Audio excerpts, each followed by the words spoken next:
बोला कि कैसे समझाएंगे? हमने कहा कि लो वअइदू लहुम मस्ततातुम मिन कुव्वा। आपको क्या तर्जमा है इसमें? बोला हिंदू भाइयों को मारने के लिए तीर तलवार से तैयार रहो। हमने कहा कि गलत तर्जमा, लफ्ज हिंदू निकालो। इसका तर्जमा क्या है? इसका तर्जमा है अब ब्रह्मा द्विषो जहि तुवम तूर्य तरुष्यतः सत्यम विभाजनी। इसका तर्जमा ये। बोला क्या है? हमने कहा कि भाई ये यजुर्वेद है, यजुर्वेद ऋग्वेद यजुर्वेद दूसरे नंबर का वेद है। क्या मतलब? हमने कहा इसका मतलब यह है कि जब अपने आप को अनसेफ महसूस करो कि भाई हम महफूज नहीं रह सकते, तो उस वक्त कुछ वेपन्स के जरिए से अपनी सुरक्षा बढ़ाओ। मिसाल के तौर पर भारत का हमारा प्राइम मिनिस्टर ईरान से कुछ सालों पहले 5 फाइटर जेट मंगाता है। 5 फाइटर जेट, नाम अजीब नाम था, याद नहीं है। 5 फाइटर जेट मंगाता है ईरान से खरीद कर। क्यों मंगाया? What is need to buy them? क्या जरूरत थी? जरूरत ये थी कि ताकि कोई मुल्क हमारे भारत पर अगर आक्रमण करे, चाइना आक्रमण करे, बांग्लादेश आक्रमण करे, श्रीलंका अगर हमारे देश पर आक्रमण करे, हमला करे, कोई भी अगर देश किसी हमारे मुल्क पर अगर आक्रमण और इस मुल्क के ऊपर अगर कोई हमला करता है कोई मुल्क, तो हम अपने हथियार के जरिए से उनको डरा सकते हैं कि we are not loser, we are fighter, we will fight you. मैं तुमसे लड़ सकता हूं, हमारे पास वेपन्स हैं, हमारे पास एटम बम है, हमारे पास फौजी ताकत है, हमारे पास एविएशन है, हमारे पास नेवी है, हमारे पास सीआरएफ है, हमारे पास बीआरएफ है, हमारे पास बीएसएफ है, सब कोई है हमारे पास। क्यों? ताकि दुश्मन देखकर डर जाए कि भारत से टक्कर नहीं ले सकते। इसलिए कि वहां पर फाइटर जेट है, वहां पर टारगेटेड मिसाइल है जो डॉक्टर अबुल कलाम आजाद ने बना कर दिया है। 5-5 मिसाइल का तरीका लॉन्च किया है, वहां पर नहीं मुकाबला कर सकते। बोला इसका ये मतलब, हमने कहा वअइदू लहुम मस्ततातुम मिन कुव्वा का ये मतलब है वअइदू लहुम मस्ततातुम मिन कुव्वा पर प्राइम मिनिस्टर अमल कर रहा है। जाओ सुनो समझो, सिर्फ कुरान की एक आयत लेकर बिना सोचे और समझे एलिगेशन लगाना ठीक नहीं है। तुम्हारे इन फिरका परस्त तंजीमों के मेरे हिंदू भाइयों, यह है मतलब कुरान की आयत का। एक आयत पेश किया जाता है आपके सामने और आपको बरगलाया जाता है। गलत तर्जमा।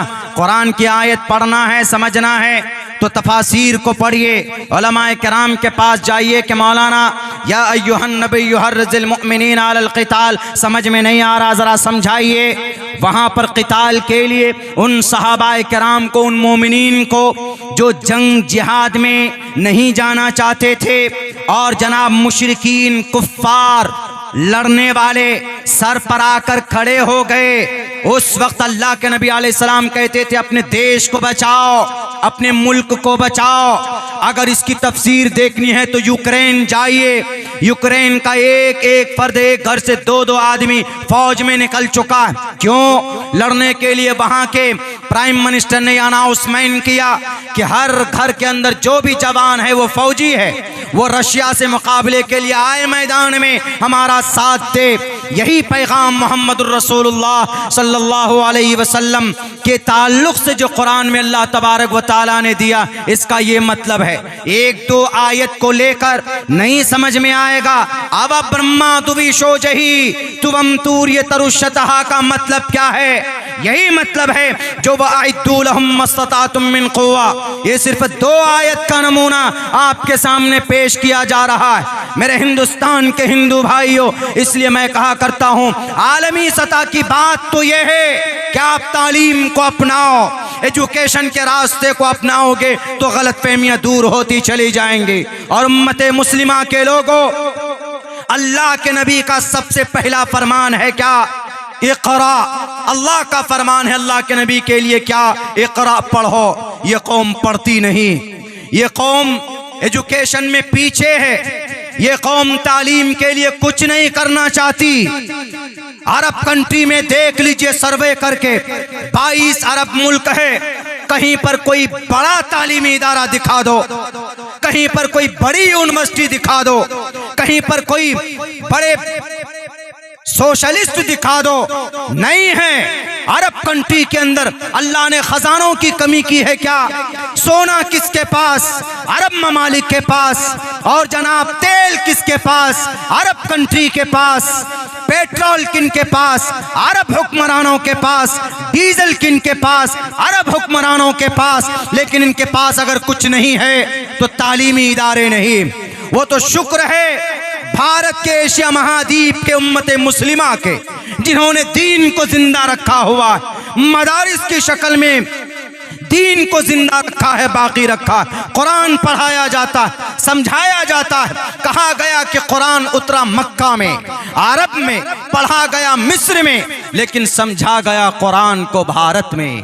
हजरात उलमाए किराम की एक लंबी तारीख है, हजरात मुफस्सिरीन की। अगर ये एशिया महाद्वीप के मुसलमान न होते तो कुरानी तालीम को भी शायद खत्म कर दिया जाता।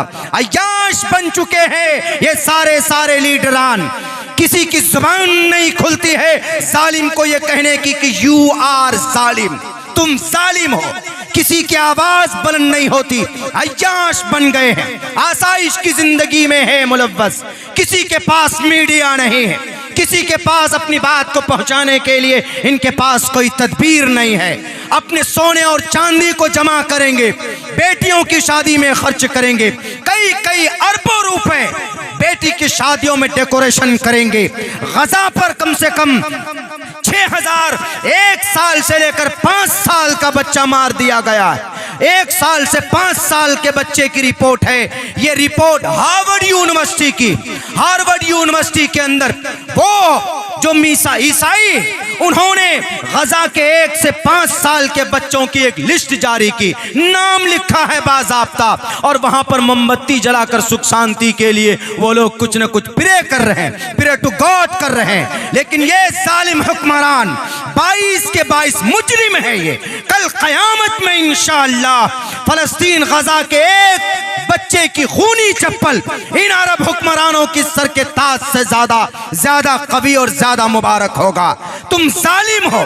अल्लाह के नबी की हदीस याद नहीं है, अल मुस्लिम का जसदिन वाहिदिन, मुसलमान एक जिस्म के मानिंद है। मुंह में लॉलीपॉप लिए हुए बैठे हुए हो, अय्याशी करते हो पैसों को। अगर तुम सिर्फ पेट्रोल बंद कर देते मुल्क इस्राइल का और अमेरिका का, तो अगले दिन घुटने पर आ जाता और माफी मांगता। ये तारीख गवाह है।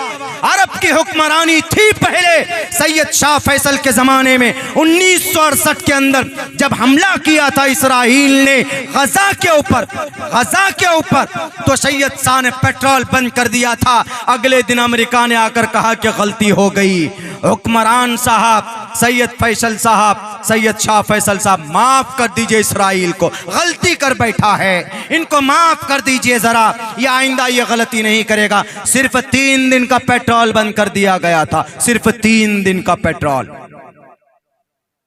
मेरे भाइयों, आपको पता है गजा के ऊपर जुल्म करने वाले कौन? यहूदी।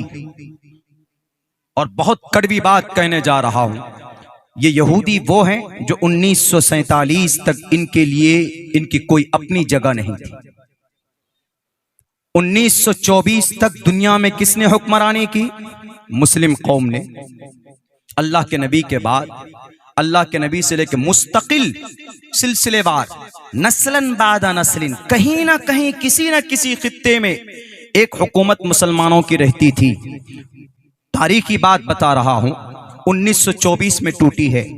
इसलिए अल्लाह ने कहा कुरान करीम के अंदर, कई जगह पर कहा है, वादल्लाहुल्लज़ीना आमनु व अमिलुस्सालिहाति लयस्तखलिफन्नहुम फिल अर्ज़ कमा इस्तखलफल्लज़ीना मिन क़ब्लिहिम। कुरान में कहा खुले लफ्जों में।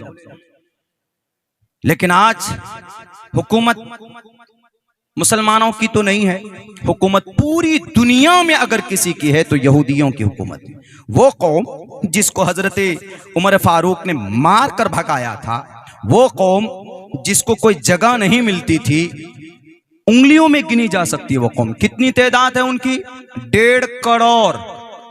और पूरी दुनिया में मुस्लिम कौम की तादाद कितनी है?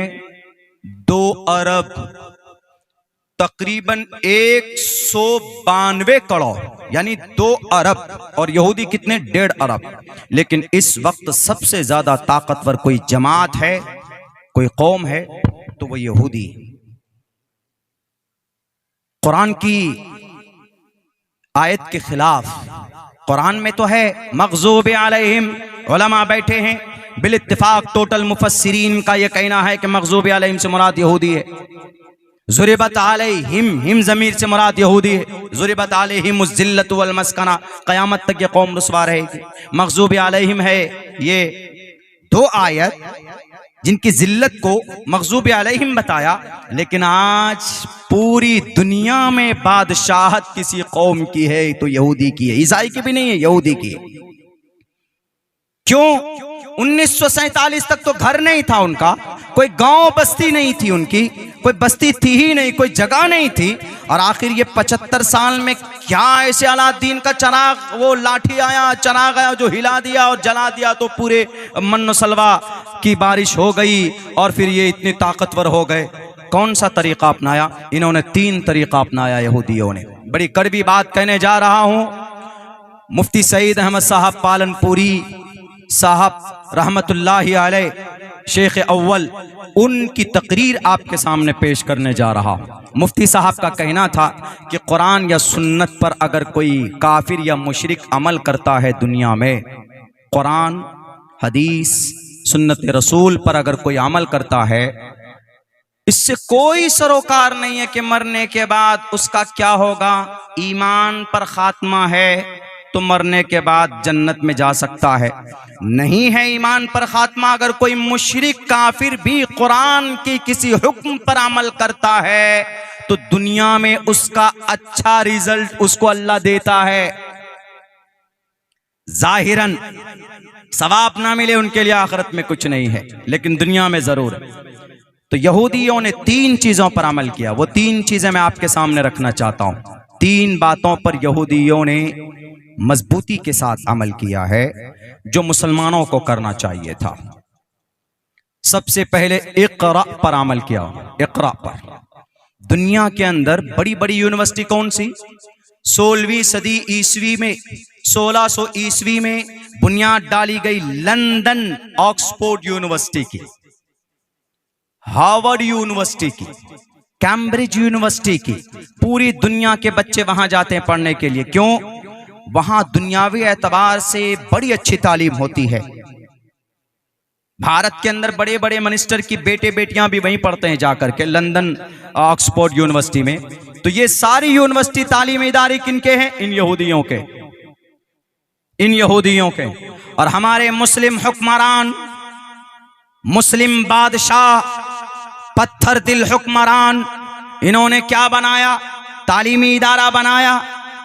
कोई बड़ा मदरसा, कोई बड़ा इदारा नहीं, इन्होंने करोड़ों रुपए खर्च करके बहुत जमाने के बाद एक तो बुर्ज खलीफा बनाया है लंबा सा। बस वो बुर्ज खलीफा किस लिए है? जाकर सैर तफरीह के लिए, पैसा कमाने के लिए, नस्ल के लिए नहीं काम हो रहा उस पर। और यहूदी वो है जो अपनी नस्ल पर मेहनत करते हैं।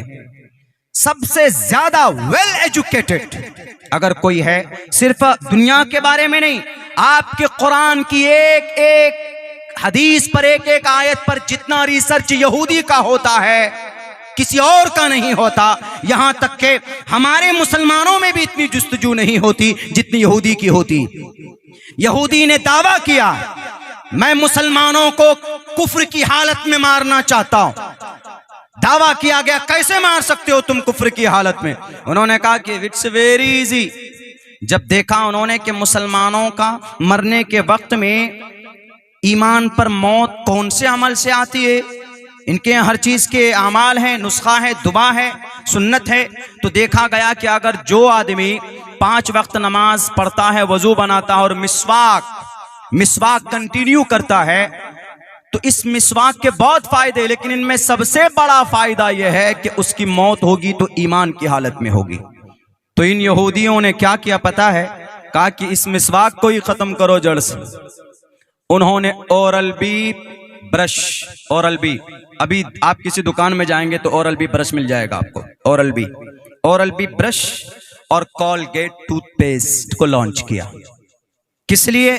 ताकि मुसलमान मिसवाक से हट जाए, ओरल बी ब्रश और टूथपेस्ट को इस्तेमाल करें, ताकि इसकी आदी हो जाए, सुन्नत खत्म हो जाए, मरते वक्त कुफ्र की हालत में मरेगा। देखिए सोच,